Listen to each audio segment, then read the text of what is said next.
Hello guys, welcome to my channel. তো তোমরা কেমন আছো? আশা করি ভালো আছো। আমি একটা তোমাদের কাছে নতুন ভিডিও নিয়ে চলে এসেছি। তো যাই হোক, ভিডিওটা আমি সকাল থেকে স্টার্ট করছি, মানে রান্নাঘর থেকে, ঘুম থেকে উঠেই, যেটা প্রতিটা মহিলাদের কাজ থাকে, রান্নাঘর। তো সেখান থেকেই বেসিক আমি ভিডিওটা স্টার্ট করছি। তো যাই হোক, প্রতিদিনের মতো এবারও সকালবেলা কিছু কাজ ছিল টুকিটাকি, মানে রান্নাঘর মোছা, আর বাসন তো রাত্রে মাজাই থাকে। তো যাই হোক, আমি রান্নাঘরটাই যে মুছে নিচ্ছি।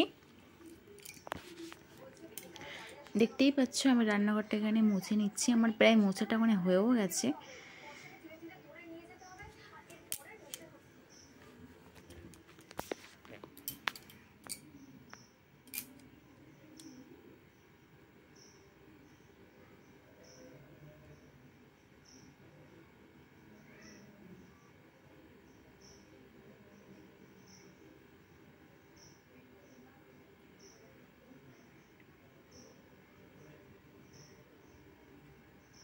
তো যাই হোক, আমার ভিডিওটা মানে রান্নাঘরটা এখানটায় মোছা হয়ে গেছে।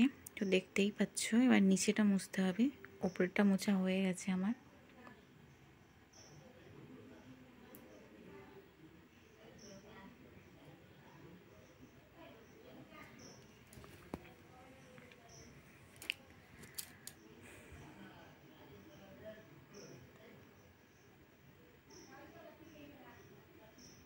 যাই হোক, আমার নিচেটাও মোছা হয়ে গেছে।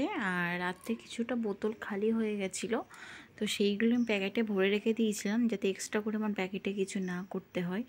ওই জন্য রাতেগুলো এইগুলো গুছিয়ে রাখি, যাতে সকালবেলা উঠে আমার একটু কাজগুলো সুবিধা হয়।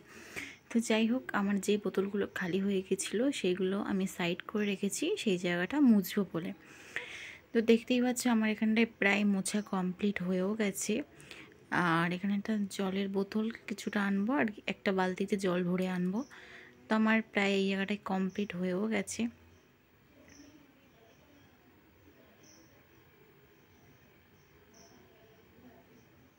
ওটাকে সরিয়ে সরিয়ে এনে রাখছি আমি।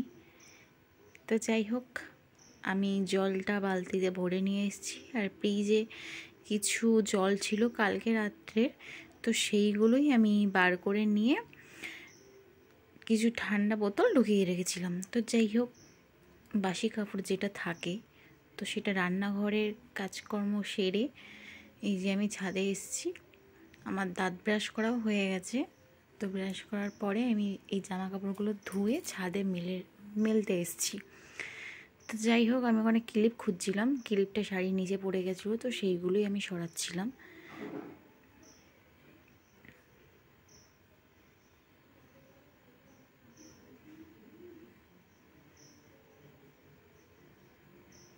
তোমাদের আজকে একটা নতুন রেসিপি দেখাবো, ঝিঙে দিয়ে সর্ষে।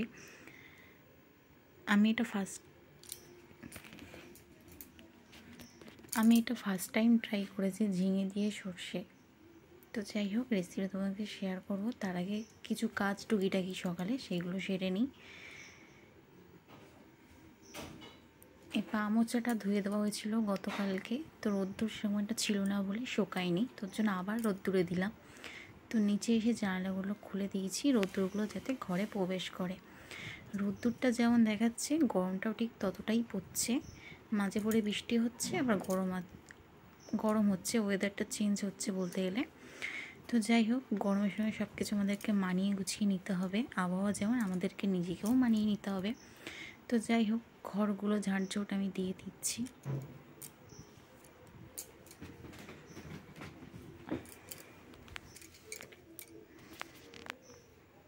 তো যাই হোক, আমার ঘরটা প্রায় ঝাড় দেওয়া হয়ে গেছে। ঘরটা এবারে মুছেও নিচ্ছি। কাজ ফেলে রাখতে আমার না একদম ভালো লাগে না, যতক্ষণ চেষ্টা করি কাজগুলো গুছিয়ে নেওয়ার সময়ের মধ্যে।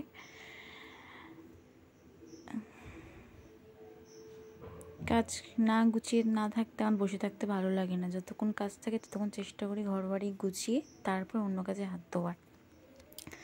তো যাই হোক, আমার রুমটাকে আমি ক্লিন করে নিলাম, দেখতেই পাচ্ছ। আর অন্য ঘরে যে শাশুড়ি মার যে ঘরটা, সেই ঘরটা আমি আর ভিডিও নেইনি। তো যাই হোক, আমার ঘর মুছে এখানে কমপ্লিট অলমোস্ট। ঘরের সামনে যে বারান্দাটা থাকে সেটাও মুছে নিচ্ছি।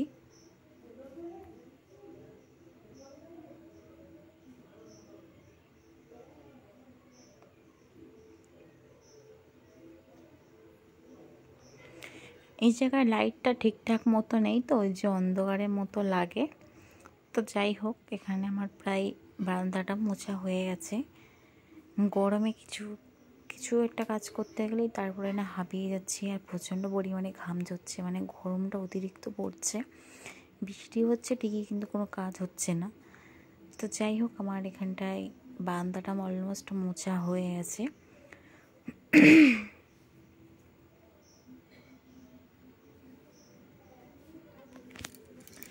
পা মোচাটা বাইরে রেখে দিলাম, ওটা একটু ঝেড়ে পাতবো, কেন ওটা গেটের মুখ তো, সবাই মানে যাওয়া আসা করে, ধুলোটা ওই জায়গাটায় প্রচুর জমে। তো যখনই ঝাড় দিই তখন ওটা ঝেড়ে রেখে দিই, যাতে ধুলোটা একটু কম হয়।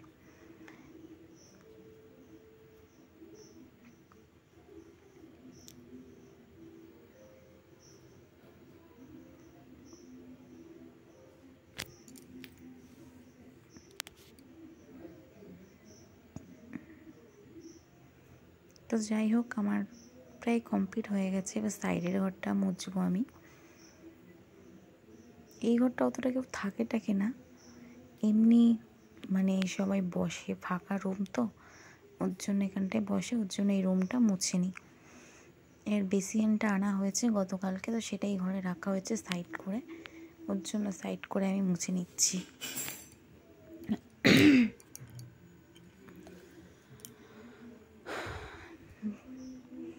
এই কাজগুলো যত সহজে দেখা যাচ্ছে, এডিট করতে ঠিক ততটাই কষ্ট হয়। তো যাই হোক, ঘরটার মোছার পরে কিছুটা রুটি ছিল, সেটাই আমি খেলাম। খাওয়ার পরে দেখলাম যে শাশুড়ি মায়ের শাক বাছছে তারপরে আমিও কোটা বাছা করেছিলাম। তো ওখানে মাছ দেখতে গেছিলো, তো কিছুটা শাক অনেকটা বেশি হয়ে গেছিলো শাক, তা কিছুটা তুলে রেখে দিতে বললো, কালকে রান্না করবে। ওর জন্য আমি ঝুড়ির মধ্যে করে কেটে করে ওটা ফ্রিজে রেখে দিলাম, যাতে ভালো থাকে। আর এইগুলো আগে সে একটু ঢেলে দিলাম ওর মধ্যে।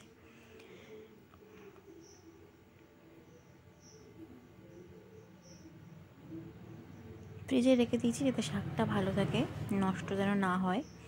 তো যাই হোক, সকালের মানে খাওয়ার জন্য যে আলু ভাতে আর ভাত আর ফ্যান, তো ফ্যান দিয়ে আলু ভাতে খেতে কার কার ভালো লাগে কমেন্ট করে। যাই হোক, তো শাকটা আমি এখানে সিদ্ধ করতে বসিয়ে দিয়েছি নুন দিয়ে। এদিকে সিদ্ধ করবো, এদিকে টুকিটাকি কিছু কাজ করব। এদিকে মা দেখে মাছ ভাজতেও বসে গেছে। তো যাই হোক, আমার শাকটা এদিকে প্রায় সিদ্ধ হয়েও এসছে।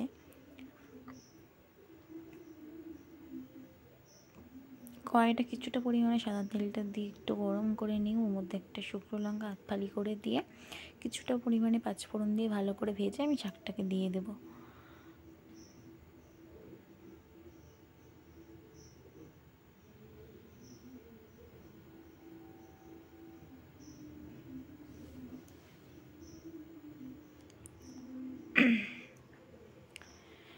ভিডিওটাগুলো দেখতে যতটা সহজ, করতে কিন্তু ততটাই কঠিন। যত সহজে কাজগুলো দেখা যাচ্ছে, তত সহজে কাজগুলো যদি হয়ে যেত না, সত্যি। তো যাই হোক, শ্বশুর শাশুড়ি মা এখানটায় বসে গল্প করছে, আর শাশুড়িমা কি একটা বেশ কাটছিল ওখানটায়, আমার ঠিক মনে নেই কোনটা কাটছিল। তো যাই হোক,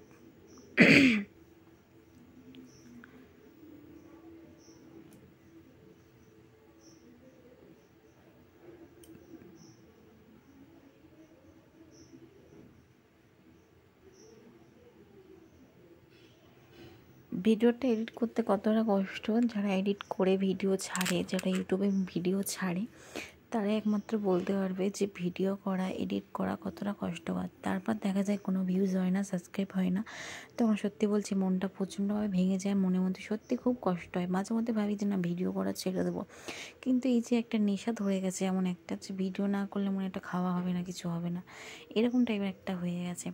তো যাই হোক, তোমার সাথে গল্প করতে করতে আমার একটা শাকটাও রেডি হয়ে গেছে, আর ভিডিওটা কন্টিনিউ দেখতে থাকো।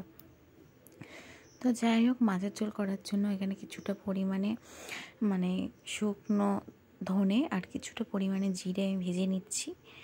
এটা বলতে পারো মাছের ঝোলে বা নিরামিষের ঝোলে সিক্রেট মশলা, গরম মশলা হিসেবে এখানে কাজ করে।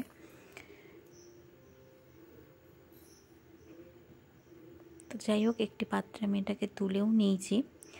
সেই কড়ার মধ্যে কিছুটা পরিমাণে সাদা তেল দিয়ে দিয়েছি, দিয়ে এখানে সর্ষে ফোড়ন দিয়ে দেবো।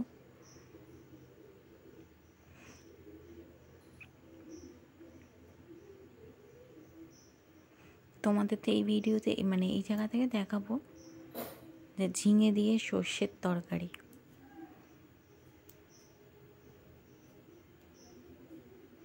তো যাই হোক, এখানে কিছুটা পরিমাণে ঝিঙে দিয়ে দিয়েছি।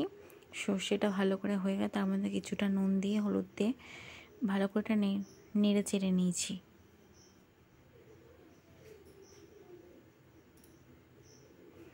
এই যে সাইডে শাশুড়িমাই যে সর্ষে বেটেছে তার মধ্যে একটু হলুদ আর তেল দিয়ে রেখেছে, তো সেটাই দিচ্ছিল।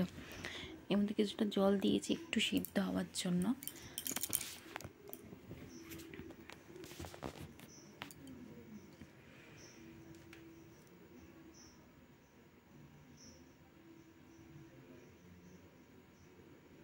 তো যাই হোক, এখানে সর্ষেটা ধোয়া হয়ে গেছে আর কিছুটা পরিমাণে হালকা একটা চিনি দিয়েছি। চিনিটা দিলে কি টেস্টটা ব্যালেন্স হয়, ওর জন্য চিনিটা এখানটায় ধোয়া হয়েছে। আর সর্ষের তরকারি হালকা চিনি দিয়েছে, বেশি একটা চিনি দেয়নি। তো যাই হোক, যে মাছগুলো কাটা রাখা হয়েছে তাতে আমি নুন হলুদ মাখিয়ে রেখে দিচ্ছি।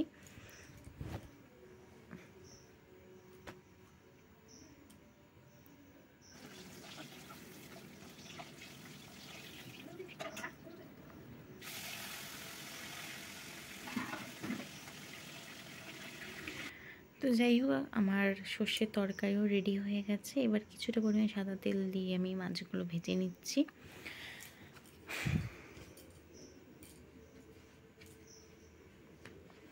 আমার হচ্ছে নতুন বিগিনার ভিডিও বানাই আমরা হালিপুরে, মানে খুব একটা ভিডিও বানাই এমন একটা কিছুও না, ওর জন্য একটু ভুল ত্রুটি হলে একটু মানিয়ে গুছিয়ে তোমরা নিও। তো যাই হোক, এখানটায় আমি মাছগুলো ভেজে তুলে নেব। মাছগুলো ভাজছে তখন আমি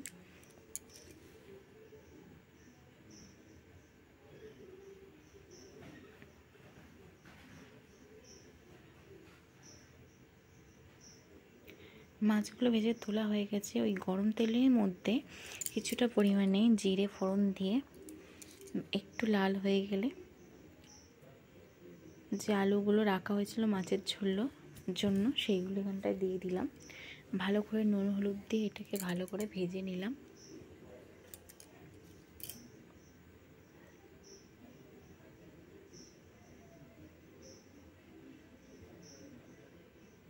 তারপরে এখানে একটা পেস্ট রেডি করা হয়েছিল, যেটার মধ্যে ছিল কাঁচা লঙ্কা, শুকনো লঙ্কা, আদা, একটু হলুদ আর সামান্য একটু জল দিয়েছিলাম কষানোর জন্য।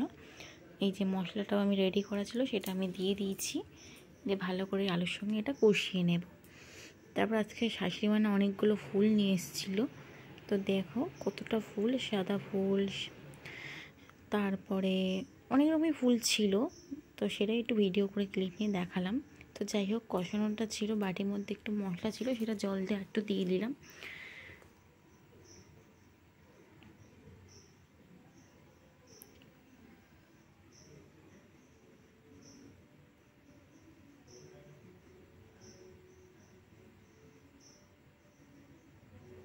যাই হোক, এখানে আমি কিছুটা পরিমাণে জল অ্যাড করে দিয়েছি।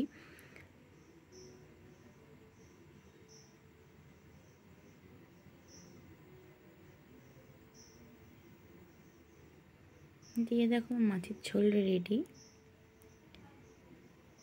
রান্না হওয়ার পরে মানে ওই জায়গাটা একটু নোংরা হয়ে যায়, ওই জন্য রান্নাঘরটা একটু মুছে নিই। সকালবেলা তো মোছা হয়, প্লাস রান্না করার পরেও মোছা হয়।